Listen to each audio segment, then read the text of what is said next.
Hey tasters, welcome to my garden. You might not know this, but Easter weekend is coming up if you are Greek Orthodox. So, big family weekend of course, but on Monday a very special treat because my good friend Olvia Hajibablu of Olympus Wineries, and if you are a WineScribble fan, you'll know her because we've made a bunch of videos. I'll put all the links up there for you. I cannot show up empty-handed for an Easter meal, so I am going to make something for her. I promised her dessert, and of course when I think about dessert I think about dessert wine. And what's my favorite dessert wine? Well, we are in Cyprus, it's Commandaria. Now again, if you've watched this channel you may remember me using this lovely Commandaria. This is under the label of ETKO, and I have used this before. If you want to try my Commandaria brownies, which I've made with this exact wine previously, then check out the link after you finish watching this one. But what are we making today? It's not brownies. What we have here, I have some sugar, I have some sweet spices, nutmeg, cinnamon and cloves, loads of butter, nuts, and if that's not enough of a hint, what have we here? Some of you pronounce this as phyllo. Don't do that. This is phyllo pastry, and yes, we are making baklava. So, me being me, I'm going to take several shortcuts for you darlings. If this was made traditionally, it would take several hours, but we're probably going to get this done in 10 minutes with science and a little bit of laziness. Now, this is a wine channel, so I assume it would probably be okay to pound some nuts on camera, which is why I have my pestle and mortar right here. Question, tasters, which bit is the pestle and which bit is the mortar? Does anybody know? I was gonna pound all the nuts for you, but that would take forever, and I'm outside and the neighbors would probably find the screaming a little bit upsetting. So instead, I have already prepared these, and I have to confess I used the food processor. We have here about 3 cups of pre-pounded or pre-processed nuts, walnuts, almonds, and the lovely green flags pistachio nuts. Okay, so I didn't actually measure these. I'm guessing 3 cups. What you need is a luxuriously thick carpet of nuts in the middle of your dessert. I have melted an entire block of butter, and here it is. Some butter I melted earlier. I will not actually throw this off screen because I quite like butter. So, let's start assembling, my darlings. First of all, we need to generously butter this dish. There is no such thing in life as too much butter, too much chocolate. I don't think I can mention the third one, but certainly not too much wine either. So, pastry. It does tear. It's extremely delicate. That's why they call it phyllo, which means leaf, and it really is like parchment paper. It doesn't matter if some of it tears. Perfection is not required. So what I'm going to do now is actually cut these leaves exactly in half, which is why I need this big knife.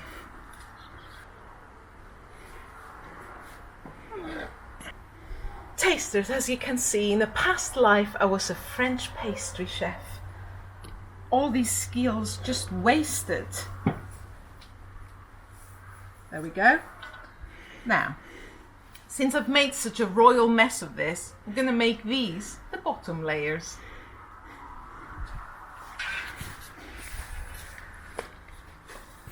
Traditionally, each one of these layers would have been delicately, lovingly buttered with a brush.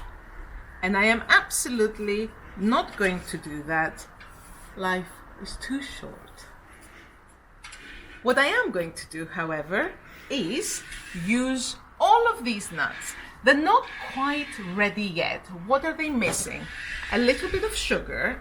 So if we could pretend that this is 3 cups of nuts, then let's pretend that this is half a cup of sugar.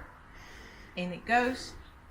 We need to add some aromatics. So absolutely cinnamon. I love this stuff. Be generous. Nutmeg, also lovely. Less nutmeg than cinnamon, however, because it can be too strong. And I have here some cloves. I don't have powdered cloves, however, I do have an opportunity to use my pestle and mortar. So I'll just do that, just so it doesn't feel neglected. Because I just showed it the nuts, and then I didn't pound the nuts. And you know, this can be a little bit upsetting to a certain type of pestle and mortar. So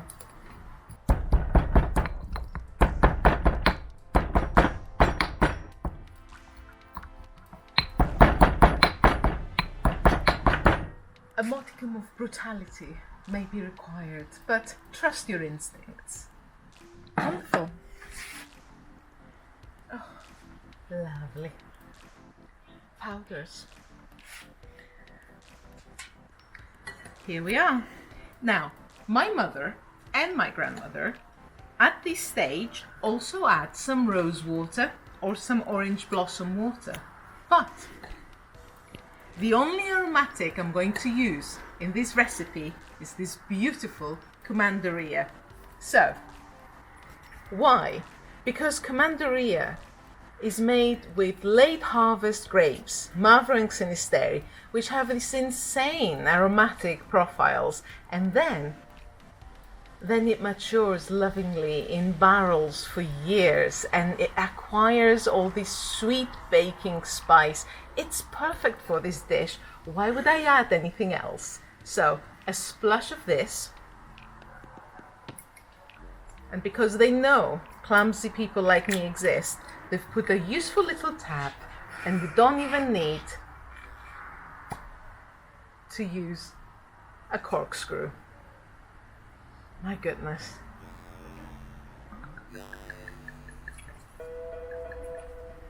A little bit of wetness, not too much. We're going to use more of these later.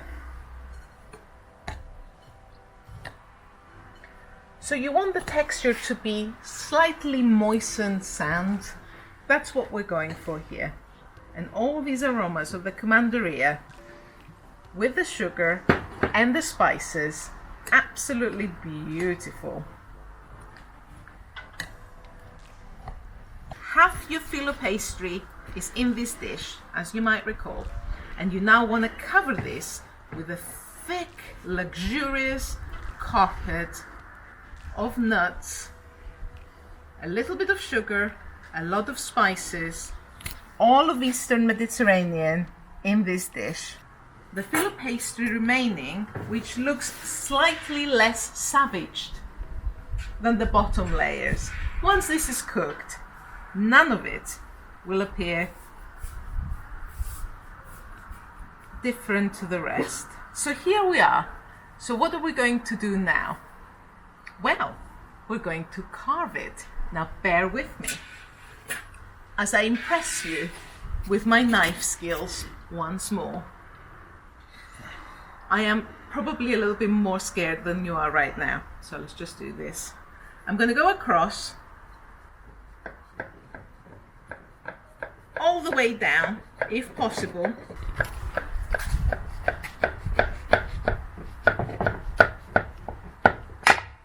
Traditionally, you want this carved into diamond shapes. So let's just go nuts and attempt this.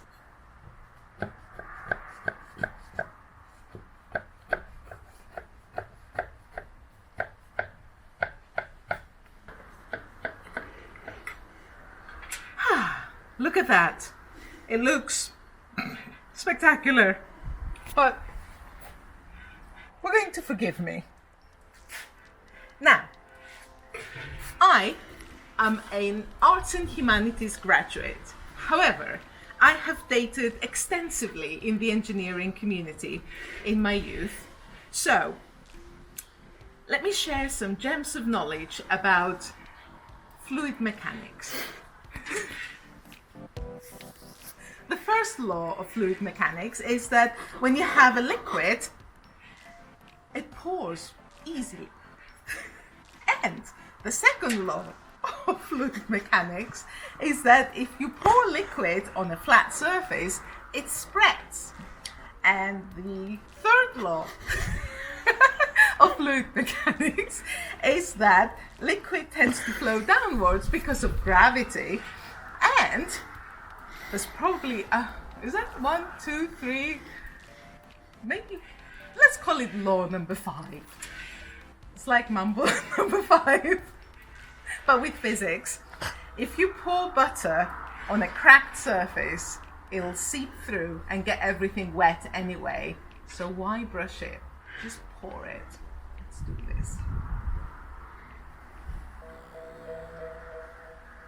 Now, you're going to have to give this a little bit of time to sip through, but that's still much faster than brushing daintily each leaf. So we're going to move this around a little bit, and then we're going to wait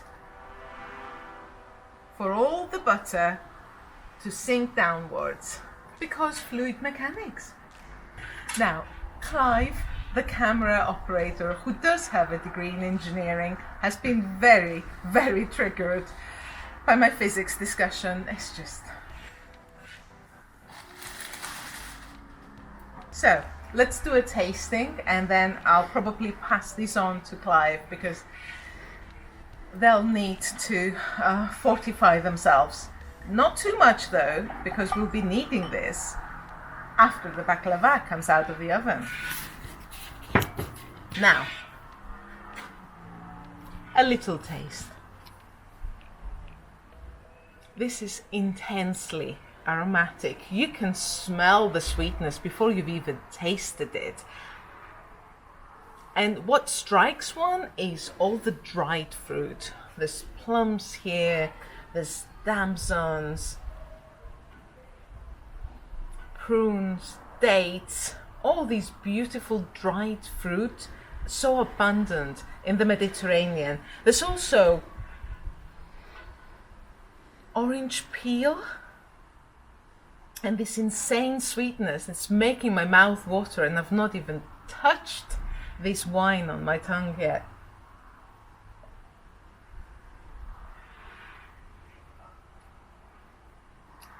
This is such a beautiful, beautiful wine. So, we'll come back to this after this baby comes out of the oven. I'll be right back. Cheers. There you go, Clive. Have a sip. You'll feel better. Physics. It's the one that got away.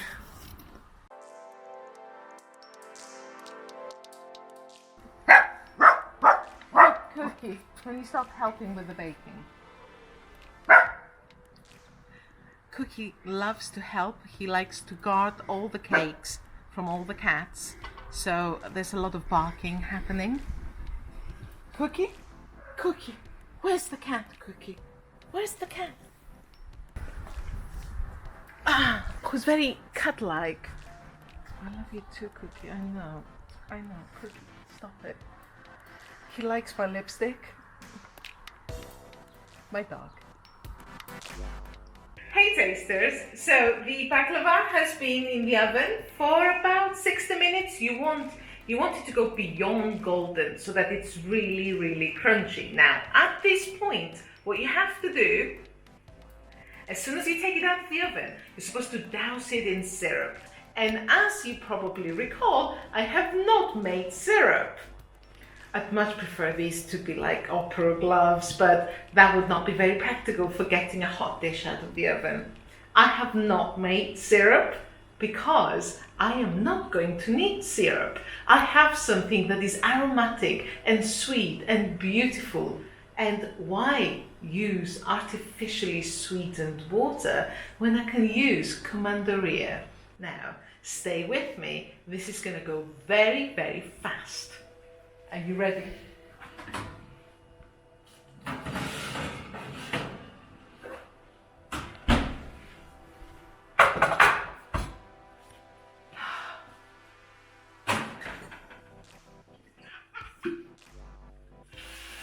Can you hear this? Can you hear this? Oh my God, it's beautiful.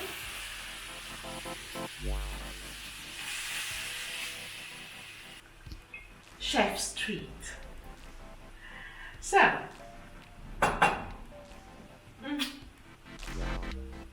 I think this is a much better baklava, because these traditional desserts of the Eastern Mediterranean are very syrupy. I mean, we call them siropiesta because they are doused in syrup. But to the modern palate, that's sometimes a little bit overwhelming, whereas a sophisticated dessert wine like Commandaria is sweet enough without being overwhelmingly sweet, and so filled with aromatics you really just don't need to do anything other than topple half a bottle of exquisite wine over your desserts. And I am now ready to go to my Easter Monday lunch with my friend, having used her wine as a treat. So I think she will forgive me if I remove just that little bit of triangle there, just to test that it's absolutely really good. So let's do this.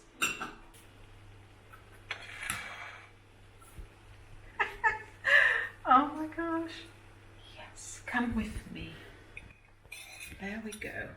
Now, ideally, you want to let it settle, but I am impatient, so let's have a taste.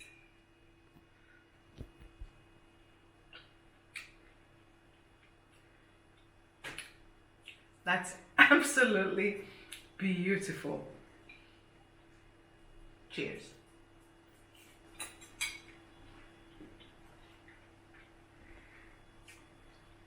Commandaria baklava.